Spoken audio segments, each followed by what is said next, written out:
Hello friends, तो आज हम देखने वाले हैं जी फोर्स, कुछ ऐसे एनिमल्स की कहानी जिनका सपना एक FBI एजेंट बनने का है। तो अगर आपको ये मूवी पसंद आए तो प्लीज हमें लाइक एंड सब्सक्राइब करें, और अगर आप एनिमे सीरीज देखना पसंद करते हैं तो हमारे दूसरे चैनल IMAX सीरीज को चेक करना ना भूलें। तो मूवी शुरू होती है एक वेयर हाउस के सीन से, जहां हम FBI साइंटिस्ट बैन को देखते हैं। पता चलता है कि वो काफी टाइम से कुछ ऐसे एनिमल्स को ट्रेन कर रहा है जो खतरनाक मिशन को पूरा करने में FBI की हेल्प कर सकते हैं। वो इस टीम को जी फोर्स बुलाता है, जिसमें लीडर डार्विन के अलावा एक super intelligent mole Speckles, weapon expert Blaster, fighter वेरेस और एक मक्खी मूच है। बेन डार्विन को बताता है कि कल FBI लीडर किप एनिमल ट्रेनिंग प्रोग्राम को बंद कराने आ रहा है, और इसे रोकने और अपनी काबिलियत को साबित करने के लिए उन्हें एक मिशन को पूरा करना होगा। इस मिशन में उन्हें सेबर लिंक कंपनी के CEO सेबर के मेंशन से कुछ डेटा चुराना है, क्योंकि FBI को शक है कि वो अपने प्रोडक्ट्स में कुछ ऐसे चिप्स लगा रहा है जिनका यूज वेपन्स बनाने में होता है। सेबर ने इस प्रोग्राम को क्लस्टर स्टॉर्म का नाम दिया है, और अगर जी फोर्स वो डेटा ले आती है तो FBI उनकी रिसर्च को सपोर्ट करने के साथ साथ डार्विन और उसके दोस्तों को FBI एजेंट बना देगी।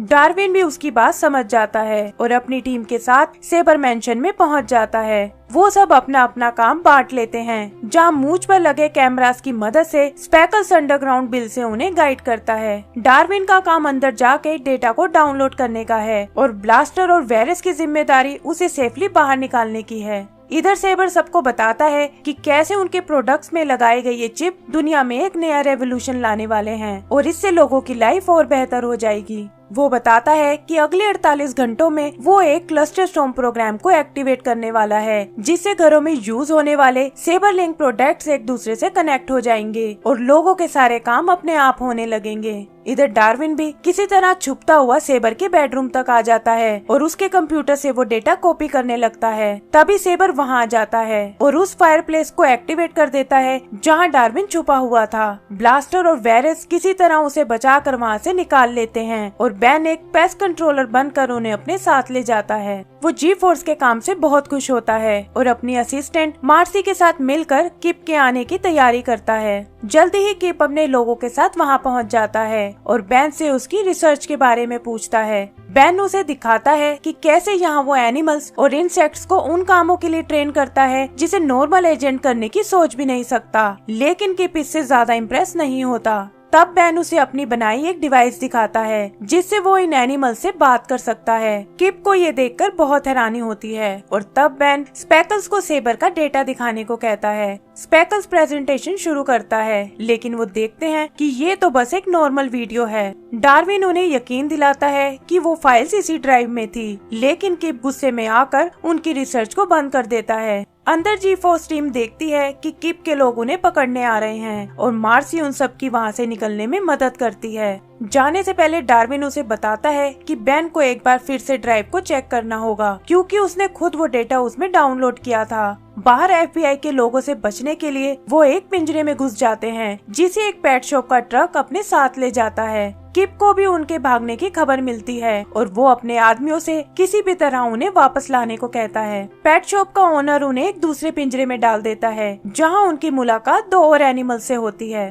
पहला एक गोल्डन हैमस्टर बकी, जो थोड़ा सनकी और गुस्से वाला है, और दूसरा एक गिनी पिग हार्ली, जो हमेशा अपनी ही मस्ती में रहता है। डार्विन उन पर ध्यान दिए बिना वहाँ से निकलने का प्लान बनाता है, और वो एक दूसरे की मदद से पिंजरे के लॉक को खोलने की कोशिश करते हैं। हार्ली को लगता है कि ये सब शायद सर्कस से आए हैं, लेकिन डार्विन उसे बताता है कि हम सब जेनेटिकली मॉडिफाइड स्पेशल एनिमल हैं, जो FBI के लिए काम करते हैं। तभी वहाँ मूंछ आती है, और डार्विन उसे तुरंत बेन तक अपनी लोकेशन पहुँचाने को कहता है, क्योंकि क्लस्टर स्टॉर्म लॉन्च होने में बस 29 घंटे बचे हैं। तभी वो एक फैमिली को आते हुए देखते हैं, और डार्विन प्लान बनाता है कि अगर ये हम में से किसी को अडॉप्ट कर ले तो यहाँ से बचकर निकलना आसान हो सकता है। वो सब उन्हें इम्प्रेस करने लगते हैं, जहाँ छोटी लड़की को वेरेस पसंद आती है और बड़ा लड़का हार्ली को चुनता है। हार्ली भी इससे बहुत खुश होता है, लेकिन तभी वो लड़का उसे उठाकर एक सांप के पिंजरे में फेंक देता है। सबको लगता है कि अब वो मारा जाएगा, लेकिन पता चलता है कि हार्ली और सांप के बीच में एक दीवार है, और ये देखकर हार्ली चैन की सांस लेता है। फिर वो लड़का ब्लास्टर को पसंद करता है और उसे अपने साथ लेकर चला जाता है। यहाँ स्पेकल्स को एक आइडिया आता है और वो मरने की एक्टिंग करता है। वो डार्विन से कहता है कि जब ये लोग मुझे जमीन में दबाएंगे तो मैं निकलकर तुम्हारी हेल्प करने आऊंगा। लेकिन पेट शॉप वाले उसे उठाकर गार्बेज ट्रक में फेंक देते हैं और एक मशीन उसे क्रश करके मार डालती है। इधर मार्सी बैन को बताती है कि डार्विन को पूरा यकीन है कि ड्राइव में सही डेटा है और उन्हें किसी भी तरह उस ड्राइव को निकालना होगा। वो अपने एक ट्रेन किए हुए कॉकरोच को वेयर हाउस के अंदर भेजता है और वो अपने बाकी दोस्तों के साथ मिलकर ड्राइव को बैन तक ले आता है। वो देखते हैं कि ड्राइव में डार्विन की बताई फाइल तो मौजूद है, लेकिन किसी ने उसमें एक वायरस डाल दिया है और वो तुरंत कंप्यूटर से उसे निकाल लेते हैं। उधर पेट शॉप में हार्ली डार्विन की बॉडी पर अपने जैसा एक निशान देखता है और कहता है कि शायद वो बिछड़े हुए भाई हैं, लेकिन डार्विन उसकी बातों को इग्नोर कर देता है। तभी उन्हें बकी के घर से कुछ आवाज सुनाई देती है और वो देखते हैं कि उसने काफी सारे नट्स जमा किए हुए हैं। बकी उन्हें वहाँ से बाहर जाने को कहता है और तभी उसके घर के नीचे बना एक बैकडोर खुल जाता है। डार्विन हार्ली से अलविदा लेकर वहाँ से नीचे चला जाता है, लेकिन बकी गुस्से में हार्ली को भी धकेल देता है और कहता है कि अब वो अकेला ही इस पिंजरे का मालिक है। आगे एक सीन में हम सेबर को देखते हैं जो अपने किसी पार्टनर यांशु से बात कर रहा है जिसे उसने आज तक नहीं देखा है। पता चलता है कि क्लस्टर स्टॉर्म का सारा प्लान यांशु का ही था और वो सेबर के पैसों की मदद से अर्थ के आसपास की सभी सेबरलिंक सैटेलाइट्स को इकट्ठा कर रहा है। सेबर को भी ये सब बिल्कुल समझ नहीं आता, लेकिन यांशु उसे बताता है कि इससे उनके बिजनेस को बहुत फायदा होने वाला है। उधर मूच बैन तक पहुंच जाती है और कीबोर्ड की मदद से उसे बताती है कि जी फोर्स टीम एक पेट शॉप में बंद है। बैन भी मार्सी के साथ उन्हें छुड़ाने जाता है, लेकिन देखता है कि वो सब वहाँ से जा चुके हैं। आगे हम वेरेस और ब्लास्टर को देखते हैं, जहाँ वो लड़की वेरेस का मेकअप करने में लगी हुई है और लड़का ब्लास्टर के साथ खतरनाक गेम्स खेल रहा है। यहाँ वो दोनों मिलकर उन बच्चों को अच्छा सबक सिखाते हैं और एक टॉय कार लेकर वहाँ से बच निकलते हैं। इधर डार्विन और हार्ली को भी काफी खतरों का सामना करना पड़ता है, लेकिन वो उन सब से बचते हुए एक इलेक्ट्रॉनिक शॉप के बाहर आते हैं। वहाँ डार्विन की नजर कॉफी मेकर के एक ऐसे मॉडल पर पड़ती है जो सेबर की प्रेजेंटेशन में भी था और वो उसे चेक करने जाता है। वो उसके अंदर लगी चिप को देखता है और पता चलता है कि ये असल में एक वेपन सिस्टम चिप है जिसे आर्मी अपने वेपन्स में यूज करती है। वो उसे निकालने की कोशिश करता है, लेकिन तभी वो कॉफी मेकर एक रोबोट में बदलकर उन पर हमला करने लगता है। डार्विन चिप लेने के लिए उससे लड़ने का फैसला करता है और बड़ी चालाकी से एक गाड़ी के नीचे उसे कुचलवा देता है। फिर वो एक स्केटबोर्ड की मदद से उसे लेकर बैन के घर आते हैं और देखते हैं कि ब्लास्टर और वेरेस भी वहाँ पहुँच गए हैं। बैन को स्पेकल्स की मौत का पता चलता है और उसे लगता है कि ये सब उसी की गलती है। वो डार्विन और उसके दोस्तों को सच बताता है कि वो कोई जेनेटिकली मॉडिफाइड एनिमल नहीं है, बल्कि बाकी एनिमल्स के जैसे नॉर्मल है। ये सुनकर डार्विन उदास हो जाता है क्योंकि उसे हमेशा से लगता था कि वो एक स्पेशल एनिमल है। तब हार्ली उसे समझाता है कि जो काम तुम लोग करते हो वो किसी आम एनिमल के बस की बात नहीं है, जैसे रोबोट से लड़ना, कंप्यूटर से डेटा चुराना और एक स्पेशल एजेंट बनने की इच्छा रखना। उसकी बातें सुनकर डार्विन का खोया हुआ कॉन्फिडेंस वापस आ जाता है और वो बैन को उस चिप के बारे में बताता है। वो समझ जाते हैं कि सेबर चिप की मदद से अपने प्रोडक्ट्स को किलिंग मशीन में बदलने वाला है और देखते हैं कि उसे रोकने के लिए उनके पास 30 मिनट का वक्त है।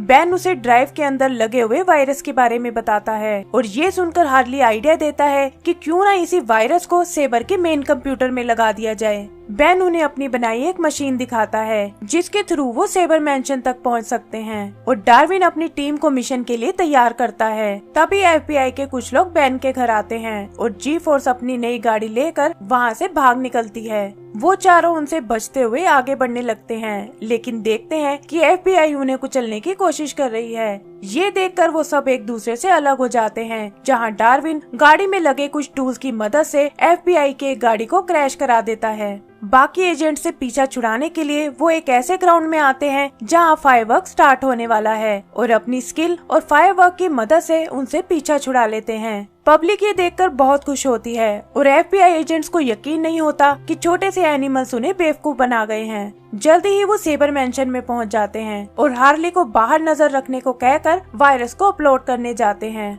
भूखा होने के कारण हार्ली कुछ खाना ढूंढने जाता है और एक पेस्ट्री के लालच में आकर एक ओवन में बंद हो जाता है। तभी सेबर क्लस्टर स्टॉर्म को एक्टिवेट कर देता है, जिससे दुनिया भर में फैले उसके प्रोडक्ट्स आपस में जुड़कर रोबोट बनने लगते हैं। जल्दी ही न्यूज में इन रोबोट्स की खबरें आने लगती हैं और FBI तुरंत अपनी टीम को सेबर मैंशन में भेजती है। सेबर को भी शायद इस तरह के रिजल्ट की उम्मीद नहीं थी और वो FBI से खुद को बचाने को कहता है। इधर एक रोबोट डार्विन और उसकी टीम के पास आता है और वो देखते हैं कि हार्ली उसमें फंसा हुआ है। रोबोट उन पर हमला करता है और वो उसे केबल से बांधकर रोकने की कोशिश करते हैं। डार्विन किसी तरह ओवन तक पहुंच जाता है और हार्ली को बचाकर बाहर ले आता है। फिर वो रोबोट को मेन कंप्यूटर के पास लगे एक ट्रैप की तरफ धकेलता है और एक बॉम्ब के फटने से वो नष्ट हो जाता है। धमाके से उड़ता हुआ डार्विन एक वेंट में फंस जाता है और बाकी सबको बाहर जाने को कहकर मूंछ के साथ उस वायरस को अपलोड करने जाता है। इधर सेबर किप को बताता है कि उसे इन सब का कोई आइडिया नहीं था और वो तो बस और ज्यादा प्रॉफिट कमाना चाहता था।